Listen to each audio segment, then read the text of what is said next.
இப்போ நீங்க இந்த வீடியோல வேல் ஷார்க் மேல ஒரு குரூப் ஆஃப் ஃபிஷஸ் உட்கார்ந்திருக்கிறத பார்க்க முடியும். வேல் ஷார்க்ன்னு இல்ல, பெரிய பெரிய ஃபிஷஸ் மேலயும் நீங்க இத பார்க்கலாம். இதுங்க பேர் தான் ரெமோரா ஃபிஷ். இதுவரைக்கும் 8 வகையான ரெமோரா ஃபிஷ் ஸ்பீஷிஸ் கண்டுபிடிச்சிருக்காங்க. இதுங்க உடம்புல தலைக்கு மேல ஒரு டிஸ்க் ஷேப்டு சக்கர் மூலியமா இதுங்களால ஈஸியா ஷார்க்ஸ், வேல்ஸ், டர்ட்டில்ஸ் மேல அட்டாச் ஆகிக்க முடியும்.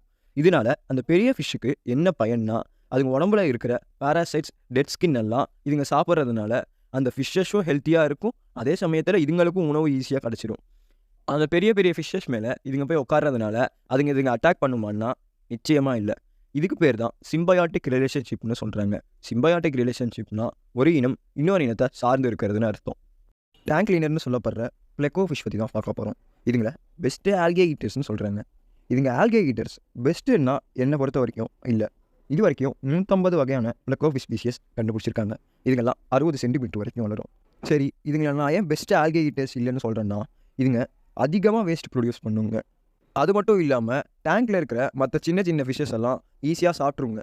எல்லா ஸ்பீஷியஸும் அப்படியானா அது எனக்கு தெரியல. நான் வளர்த்தது காமன் பிளெக்கோ தான். அது ரொம்பவும் வேஸ்ட் ப்ரொடியூஸ் பண்ணுறது மட்டும் இல்லாமல் மற்ற ஃபிஷ்ஷஸ்க்கு ரொம்பவும் டிஸ்டர்பன்ஸாக இருந்தது. என்னதான் இதுங்கள்ட்ட பெஸ்ட்டு ஆர்மர் ஸ்கின் இருந்தாலும் நான் இதுங்களை என்னோட வாக்கிங் கேட்ஃபிஷ் அண்ட் ஸ்னேக் ஹெட்டோட தான் விட்டுருந்தேன். 2 ஃபிஷ்ஷுமே 1/2 இன்ச் தான். பட் அதுங்க இந்த பிளெக்கோ ஃபிஷ்ஷை ஈஸியாக சாப்பிடுச்சு. டிஸ்க்ளைமர், இது எல்லாமே என்னோட பர்சனல் ஒப்பீனியன் தான். பார்க்குறதுக்கே பாம்பு மாதிரி இருக்குல்ல, இதுங்கெல்லாம் ஒரு மீன் இனங்கள். இதுங்க பேர் தான் லாம்ப்ரே ஃபிஷ். இதுங்கெல்லாம் ஒரு ஜாலஸ் ஃபிஷ். இதுங்களோட வாய் பார்த்தீங்கன்னா ரவுண்டாக சக்ஷன் கப் மாதிரி பற்களால் கவர் ஆகிருக்கும். 360 மில்லியன் இயர்ஸாக நம்ம உலகத்தில் வாழ்ந்துட்டுருக்கு. ஷார்க்ஸ்க்கு இருக்கிற மாதிரி கார்டிலாஜினஸ் ஸ்கெலிட்டன் இதுங்களுக்கு இருக்குது. லாம்ப்ரேஸ்லாம் ஃப்ரெஷ் வாட்டர்லேயும் காணப்படுது, சால்ட் வாட்டர்லேயும் காணப்படுது. இதுங்களோட டயட் பார்த்தீங்கன்னா ரொம்ப வியர்டாக இருக்கும். பிகாஸ் இதுங்களுக்கு சக்கர் மவுத் வித் ஷார்ப் டீத் இருக்கிறதுனால ஏதாவது ஒரு ஃபிஷ் மேலே அட்டாச் ஆகிக்கிட்டு அதுங்களோட பிளட் அண்ட் பாடி ஃப்ளூயிட்ஸை சாப்பிட்டு உயிர் வாழுதுங்க. சில நேரத்துங்களில் இதுங்க ஹாஸ்டாக இருக்கிற ஃபிஷ்ஷஸ் இறக்கிறதுக்கு கூட வாய்ப்பு இருக்குன்னு சொல்கிறாங்க. பட் இதுங்கெல்லாம் லார்வா ஸ்டேஜில் இருக்கும்போது மைக்ரோஸ்கோபிக் ஆர்கானிசத்தை தான் சாப்பிட்டு உயிர் வாழுதுங்க.